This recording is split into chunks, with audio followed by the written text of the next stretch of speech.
Hello, good morning. So I sent out an email early this morning to Brian, uh, a selection of choices.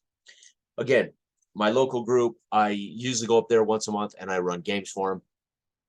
A couple of months ago, they wanted me to run Symbaroum, the original game. Well, actually, they were pushing the fifth edition version. I told them I wasn't interested in the fifth edition version, but I would gladly run a campaign of Symbaroum, original game for them. We weren't able to get together within a reasonable amount of time. Since then, Brian has purchased the fifth edition books, and he has been running Symbaroum for his fifth edition group, which includes Katie and Josh and Phil and a couple of other of his friends, which I've never met before. So they so anyway, a couple of weeks, I don't know how long ago, 10 days ago or so, or whatever, when I said, listen, what are we doing? Let's get together. And he let me know, skip Symbaroum. We don't want to duplicate the Symbaroum thing. And it's kind of up to you. And I said, okay. So I've been thinking, right? I had Folklore out, which is a tabletop cooperative role-playing adventure game that can be run in a traditional fashion, right? You can actually run it like a role-playing game. So there's something about that that intrigues me. Yet there are not a lot of, again, you don't really create a character. You grab an archetype and you get your weapon or your tools and your whatever, and then as you play, things occur and you can kind of level up your character, but it's pretty narrow in that sense. So I think the role playing would be brilliant, and we would be less concerned about character growth, so to speak. Characters could happen, but in the game, pretty narrow window of actual character changes, right? So anyway, I've been thinking about it. What is it? And I've been going back and forth. And so I sent an email early this morning of the 5 choices. And I said, listen, you want a campaign, want to get together once a month. Here are the 5 things I'd like to run as a campaign. Talk it over with Katie and Phil and Josh and let me know. And then we're getting together the weekend of Thanksgiving, the 26th, which is the Saturday after Thanksgiving. And that'll be when we set off, right? So remember, we don't really get a session 0 because I'm not going to drive in 75 minutes up the road and try to organize them to have a drive up the road to sit down and have a session 0. So we kind of do this via email, and obviously, it won't be a 2-hour session. It'll be a 4, 5, 6-hour session, which is what we normally do. But I'd rather not spend a lot of that being session 0 because I may not bring the books or the things. So I kind of told them, get back to me as soon as you can, and then I'll either tell you what you need to do to make characters, or I'll prepare characters, or we'll make characters when we're there. But at least we'll all be on the same page, and they'll know what's coming for the next campaign locally. And that'll be, again, once a month, every 5 weeks or so, right? I'm just not going to go up there bi-monthly, etc. It's not, and that's fine because, again, I think they play my bi-monthly 5th edition. So I sent them a list of 5 Folklore on that list. There's something about it. It's a great game. I've played a couple of solo games. It's very cool. I think it would be a brilliant role-playing game with a traditional GM, and then the table, the minis, the trick table, the cards, all the things that are right tangibly there for them. And then me with a screen and kind of doing a more traditional narrative GM role, but the game being very transparent, which could be very cool, right? I don't know, though. Don't know. On that list was one of my all-time favorites. I brought this up again because I love it. Number one, I love it. It's got some depth, got a lot of depth. Great for campaigning because it has depth. And Brian, this was the first thing we ever cut our teeth on. Well, Brian never cut his teeth on when he joined Steve and Harold and I the first time. And so we had a lot of Island of Soul games with this, and he knows that he's familiar with it. And it's just one of my all-time favorite OSRs.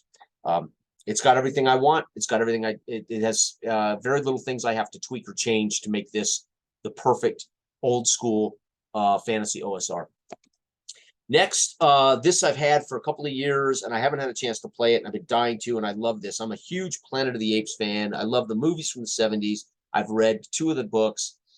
I've not seen but one of the modern Planet of the Apes films, and it was okay, but it's the 70s, man. I love the 70s. The 70s had it was my era growing up, and the 70s had a certain feel about post-apocalyptic world. What would it look like? It's just I don't know. It's the perfect technological level for me, etc. It's a level there that's just so good.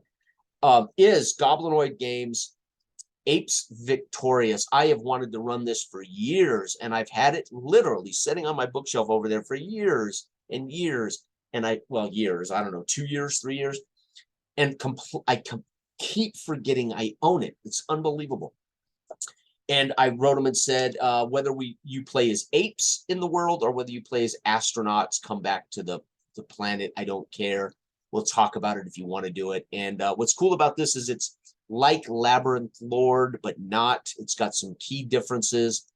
And absolutely would love to play Planet of the Apes. I'm a huge Planet of the Apes fan. Big Planet of the Apes fan.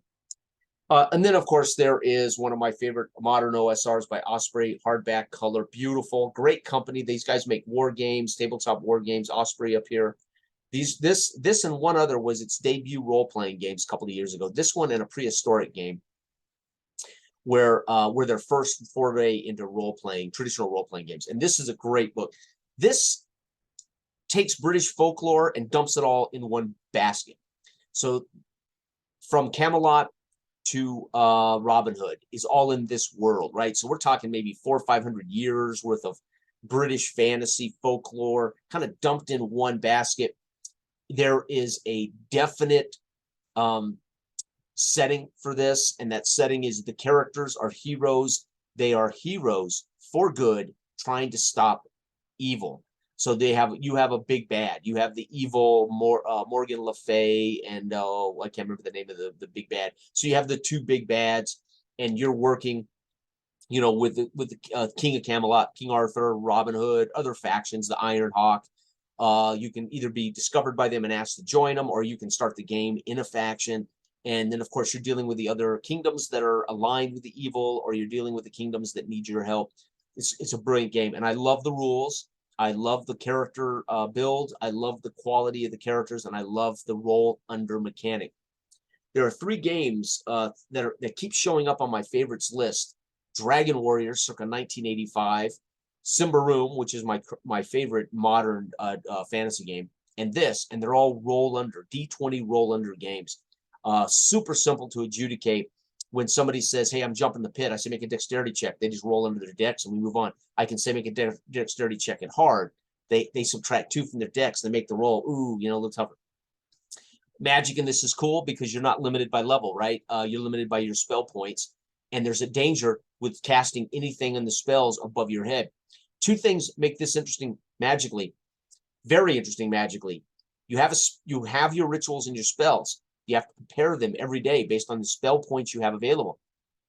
But you can cast anything in the book all the way up to level 9 above your head. Now, there's a danger to that because your chances of succeeding at casting a level 9 spell, well, very low if you're level 1, and it'll backfire on you and can cause you harm. So that is a very cool thing, right? We don't have to have a spell book. What spells do I know? What can I cast? No, they're all available to you. You have to prep them for the day or in the morning. So imagine your character gets up in the morning and says, I want to know these 2 spells, and you prepare them, and those spells take on something like a bag of salt with freshwater rocks, whatever. That bag of salt becomes the thing you need to cast that spell. That's part of your spell points. The other may be chicken bones and Wolverine's claws or something. It takes whatever way you prepare the ritual for the spell. That's it.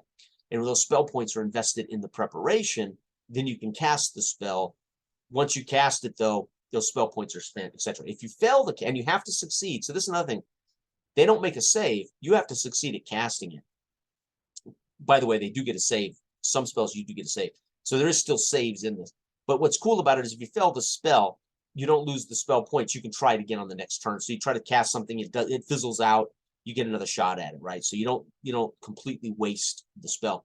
But that makes this magic in this very interesting and very usable, even at low level. Very cool. Love this. And I do love the idea of British folk. I'm a huge Anglophile. I've talked this before. I'm a big fan of British history, British mythology. I wouldn't have, again, the Dark Age of Man features a pseudo-historic Britain. So I just love the idea of that, right? Very cool. And this is good and evil. I mean, you don't play chaotic characters. You play people trying to save the world from this evil. So that's kind of cool. And then, of course, I just got this in the mail. I was not even planning on doing anything with this because I hadn't gotten the hardcover book yet. I mean, I hadn't gotten a book yet. I have the PDF and I've been reading it, but I can't take the PDF with me when I run the game. I can't, you know, there's no way for me to share the book with them, etc. And of course, I have I have Savage Worlds, but I don't have SWADE yet, and so I've got SWADE coming. And until I kind of feel really good about SWADE, and of course this setting overlaying SWADE, but I put it on the list. We'll see what they respond. They have been very lukewarm about anything modern. They want fantasy or they want sci-fi. They've been a little lukewarm over on anything. And then again, this in a way is sci-fi, right? It's grounded, but the sci-fi part is the supernatural occult that they'd be dealing with. So we'll see what they have to say about that. And this, of course, and Ape Victorious, I've been dying to run. And I don't want to just run one-offs of this. I want to run a campaign of this. I want the idea of astronauts trying to get back to their mothership, or the astronauts trying to survive on this planet ruled by apes, or playing the apes, because there's many ape classes in this. You can play an ape. Wouldn't it be cool to play the apes, you know, trying to deal with the underdwellers, or trying to deal with astronauts who are building a community of humans that want to get that balance in check, right? There could be a lot of great fun to come out of something like this. And I love post-apocalyptic, Gamma World. I like post-apocalyptic rendered ancient, right? So it's not dystopian. It is a mixture of you know, rifles, handguns, but ultimately not a lot of technology. So that's kind of neat. And again, the tech can show up when they explore underground caverns, etc. They might run into technology that they don't understand as apes, but might understand as astronauts. Kind of neat. And then the old standby, if they want to do traditional OSR fantasy, this is the choice I've given them. I mean, this is technically an OSR, but it is not. It's definitely modern. You know, they're not dead until they get half of their hit points in the negative. They can be saved. They can be.